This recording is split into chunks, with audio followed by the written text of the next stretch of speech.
Well, you said something really interesting to me a few minutes ago. You said you were differentiating, it sounded like, between the conservative variety of evangelicalism and another variety. Is there such a thing as a liberal evangelical? Because I've always used the terms evangelical and conservative almost synonymously, but I may be mistaken about that. I think probably for most of us, I would say that liberal would be as defined by the conservative evangelical, if that makes sense. So, well, in conservatism in general, anyone who is left of you is a liberal. Right. So it's kind of liberal almost doesn't mean anything really when they use it. If I could I sort of rephrase the question? Is the evangelical approach, is it untenable with the language itself? Like, are they wrong to think that the Bible actually says the things that they believe? Again, it's going to depend on what kind of evangelical you're talking about. I'm sorry, I'll be a little more specific than that. The more fundamentalist kinds, that Tower of Babel, Noah's flood types. Yeah, so I mean, if you're coming to the text and saying things like, how do we figure out, you try to explain to somebody how we know that the earth was created 6,000 years ago because of what we see in Genesis genealogies, right? Or, you're making the argument that kangaroos must have floated on,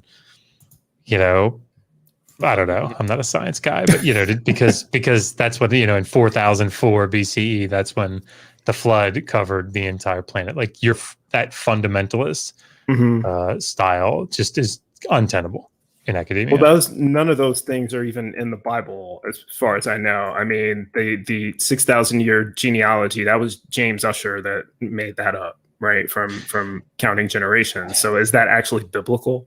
Yeah, I mean, if you go through Genesis 5, Genesis 10, the passages like that. And I've not done it personally because I think that's a waste of my time. But but you can do those types of calculations. Okay, so and so lived so many years, and then he begat sons and daughters, and lived X amount of years after that, and then died, and then you calculate that based on the sons, and you can make those types of sort of sometimes quite specific assertions about how long after creation X would have happened. The problem is that's I think it's to misunderstand what they were doing with the text. So that's one of the nice things I think about this book. And most everything really that I put out on the channel, we put out on the channel, or in any of the other books that we've written that deal with these types of things, is that they're not geared toward Christians generally. Right? My wife is a Christian, for example. She's really? She's an Anglican, which to probably 98% of the people you interact with, she isn't a Christian, right? Right. Well, in this country, we're the majority. Christian. Yeah. She's not a real Christian, right? Is she English? Yeah. Okay. Now, what do you think a Christian would do if they picked up your book and read it? If I was a Christian still and I was curious as to what this atheist scholar thought that he was teaching other atheists, I might pass a book. I might pass by a book like that in my bookstore and pick it up just to see, maybe to arm myself with more apologetics so I could prove just how stupid atheists are. And then maybe I would deconvert right then and there. I don't know. But what do you think a Christian would do if they were to? How would they interpret what you have written?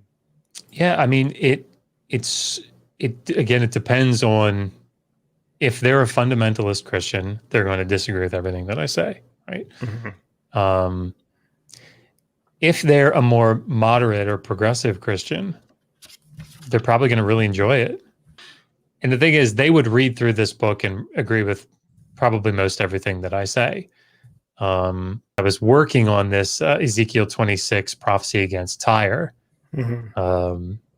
video series, or this video that I was putting out. And I was sipping coffee, and he said, how's the YouTube channel going? You know, and I kind of just do it part-time, but I said, yeah, I'm making my way through this Ezekiel video. And he said, oh, what's it about? And I told him, and he said, why would you make a video about that?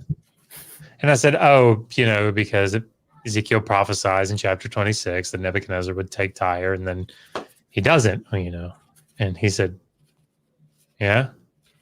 And I said, well, you know. Did he know that? Oh, yeah. Oh, yeah. Oh. And he said, why is that a problem? And I said, oh, because, you know, these people are arguing that no, it's actually about Alexander the Great, or, you know, I know he actually did take Tyre, we just don't know it or something. And he's like, that's really weird, right? Like, of course he didn't take Tyre, and of course he's the one that was supposed to have taken it. That's not an issue for them. Why not? Because the way that they handle, and it's I've got a whole chapter about it in the book. Okay. But just you don't have to give the whole book away. No. By the way. No. But I mean, I think it's just sort of the principle behind it is that there's a theological interpretation that they take, right? Now, I disagree with it. That sounds like an ad hoc interpretation. It is, yeah. I think that it is. Wouldn't the theological interpretation be the purpose of the script to begin with? So I don't know if I would call that ad hoc. Well, I would say no. Well, I want you to correct me if I'm wrong. Just going off of my own logic, I would say no, that the correct interpretation would be whatever interpretation was intended by the authors. And then only after the fact, after the prophecy failed, do you end up with a theological interpretation that's meant to resolve the failure. That's what I would assume. Now, and this is a case where actually it's pretty clear, I think. So, you know, in the chapter, I go through sort of in somewhat painstaking detail to show this, because it's still argued online for some godforsaken reason, that the prophecy didn't fail. So I go through and show that it did, right? So in chapter 26, he says Nebuchadnezzar is going to do it.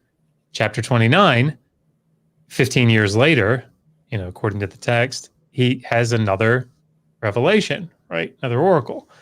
And God, you know, Nebuchadnezzar worked really hard for God, and every head was rubbed bald and every shoulder was rubbed bare, and but Nebuchadnezzar didn't have any wages, right, for all his efforts against Tyre, because he didn't get in, right? And so then the prophecy says God is going to give him Egypt as his payment for his army. So it's a clear case, and I, you know, again, consensus scholarship, the position on this is that like Ezekiel's getting this prophecy because it sure as shit seems like it failed to everybody around, and this was a problem for Ezekiel. What's the first? I'm sorry. Go ahead. No. Yeah, no. Well, I was going to ask, what do you consider to be chronologically the first failed prophecy? Because I'm thinking of one that's not traditionally called a prophecy, but I would call it the first failed prophecy in the Bible. Yeah, I'd have to think about it.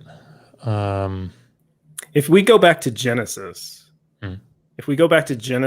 chapter 3, actually 2, Genesis 2, where God says that if Adam eats from the tree of knowledge of good and evil, that he will die in the day that he eats of the fruit.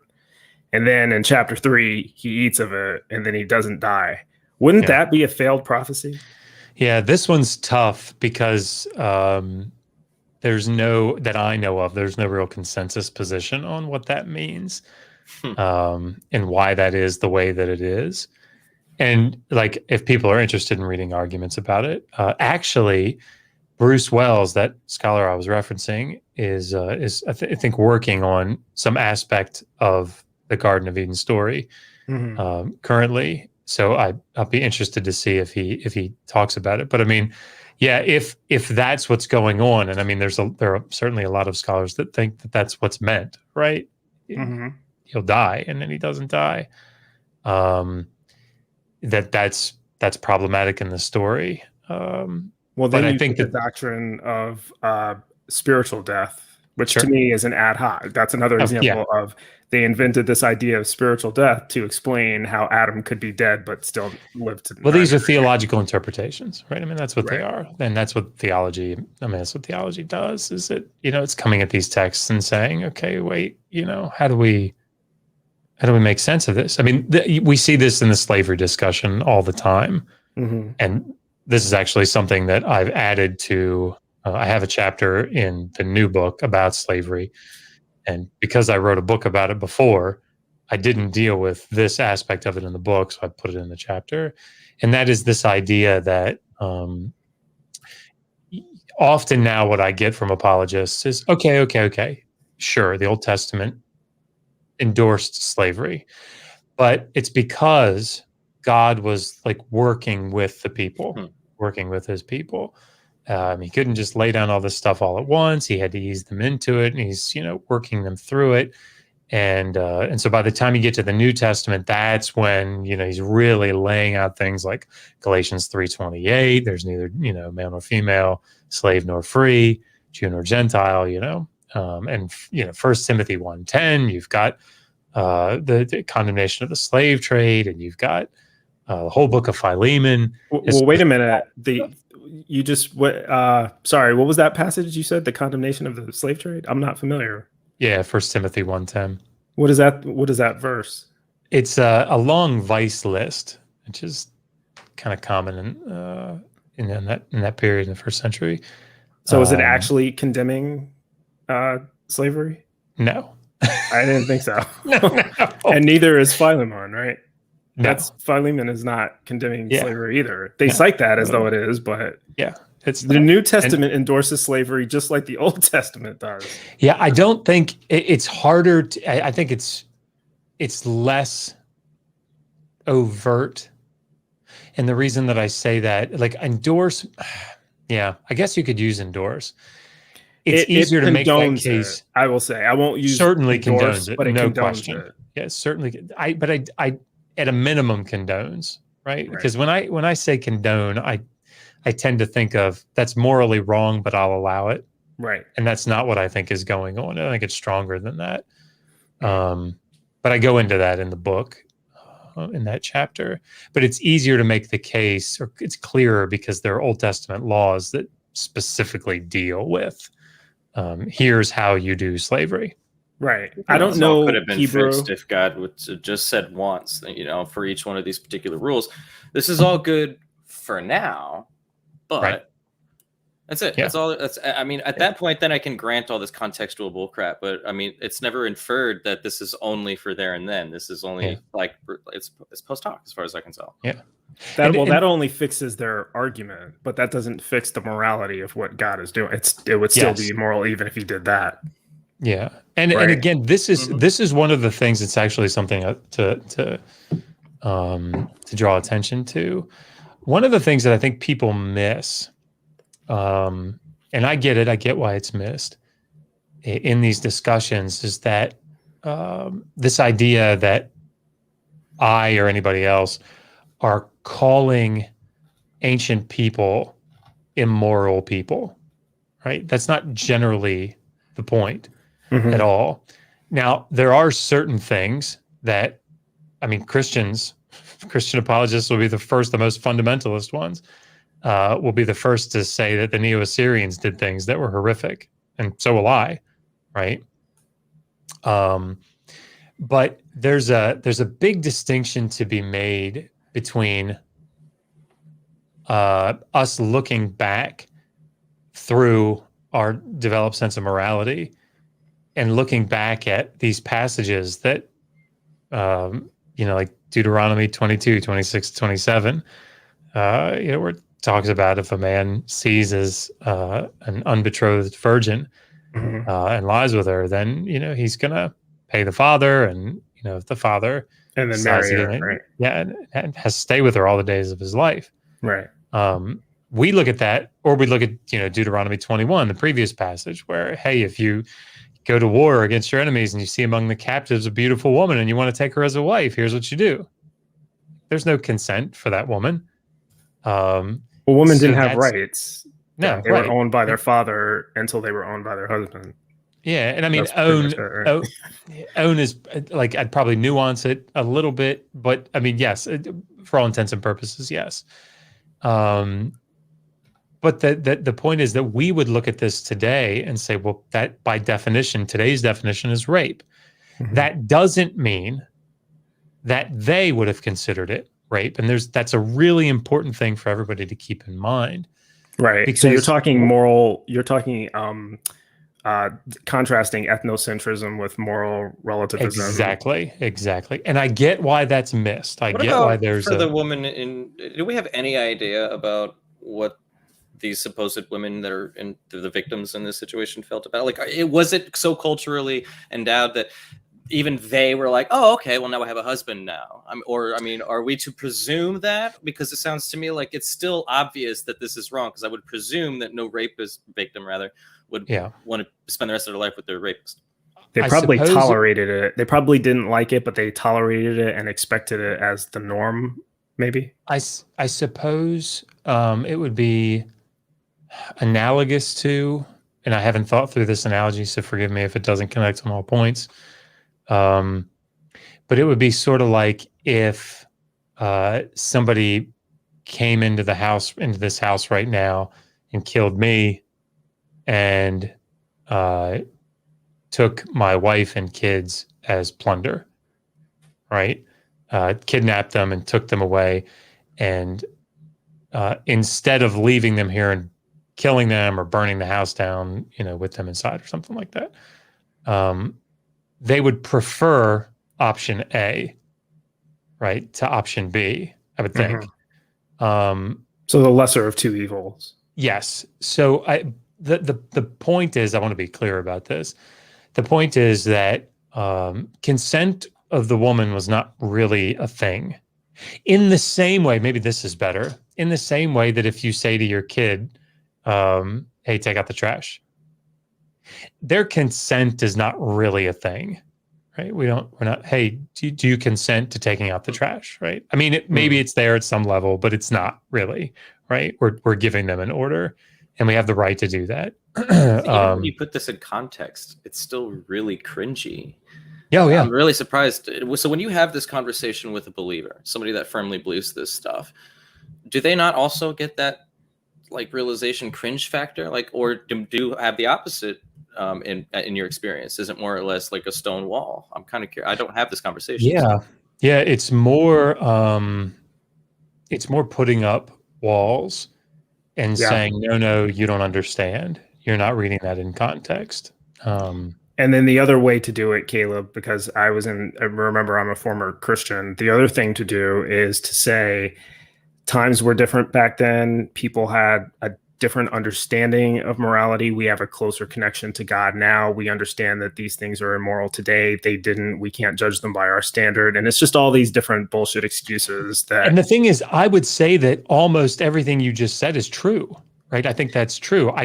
The part about us having a closer relationship with God, and that's the reason that we have the moral, that's the part that I would disagree with. Yeah. But I mean, like, certainly in the same way, it's true enough that they can accept it and use that as a proper justification for saying, you know what, these laws that God gave, he's still a moral being, even though he gave immoral laws. Like, they don't look at it like him giving immoral laws, right? That's right. That's where it breaks down. But let's say 500 years, from now, it's like how could anybody spank their child, right? Mm-hmm. It would be unfair and ethnocentric, as you say, to look back to the 1950s and say those fathers must not have loved their children. That would be completely incorrect, because what they were doing in their mind was loving them, right? They think that. It's like, I beat you because I love you. Like, yes. I've heard people say that before, but they believe it. They believe that this is the only way to make them right. I got to beat them. Yeah. And this is what I think we need to be careful of when we have these discussions. Because the point of bringing up, in most of these discussions that I hear, the point of bringing up things like genocide or these other moral atrocities is not to say, look how bad the ancient Israelites were.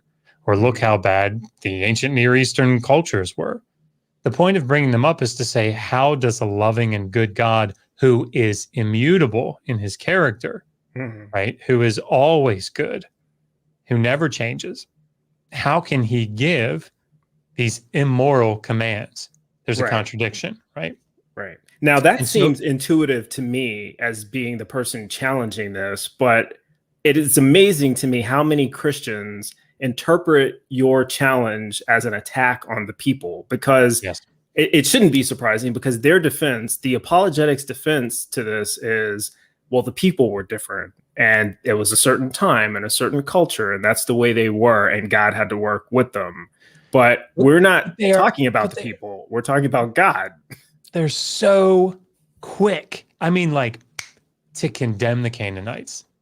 Yeah. I mean, it's just like that. Which leads me to my next question for you. Yeah. Would it be fair? Can it be argued that the Israelites were just as bad as, if not worse than, the Canaanites or the Amalekites or any of these other groups that they went to war with and committed genocides against? Could it be argued that they were worse, or at the very least on par with?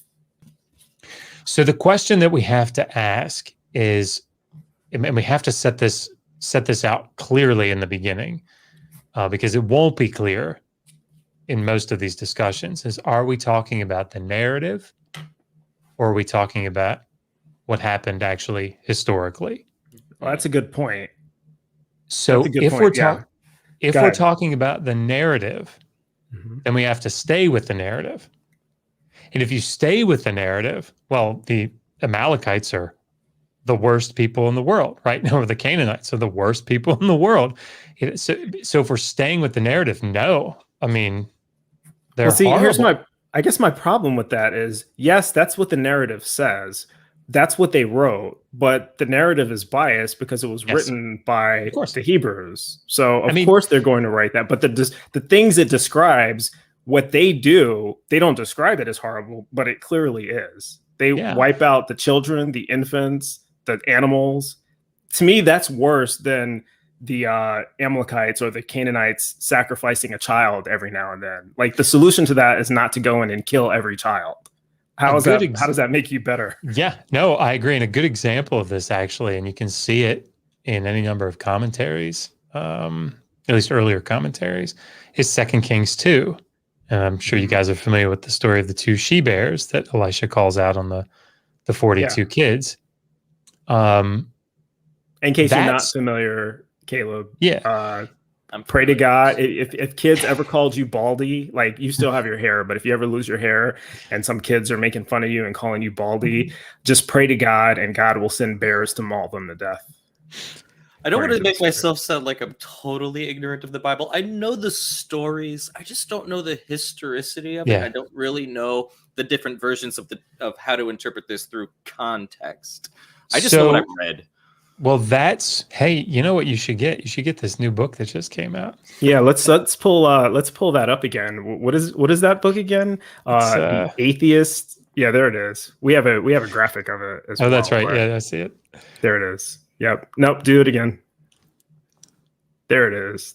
The Atheist Handbook to the Old Testament, Volume 1. And where there's a Volume 1, we don't have Biddy here because we're on PSF. That's right. It doesn't work. It doesn't work. Where there's a Volume 1, I can't even remember how she says it. There's a Volume 2, but it's much she better. does it much better. She does it much better. Sorry. I won't do that again.